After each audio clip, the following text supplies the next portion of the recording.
أمسية كنا معكم بقراءة وصف تفصيلي رائع جدا لختام بطولة حي الأمير الكبرى. كان معكم المعلق الرياضي نزار الزيدي، نستودعكم الله والسلام عليكم ورحمة الله وبركاته. أستاذ فرحان طبعا.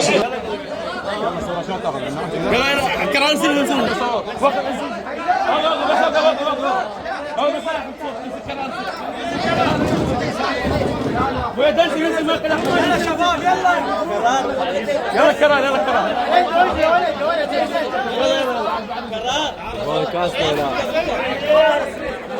يا ولدي انتبه انتبه مبروك الحيدر مبروك. وين اسد كان؟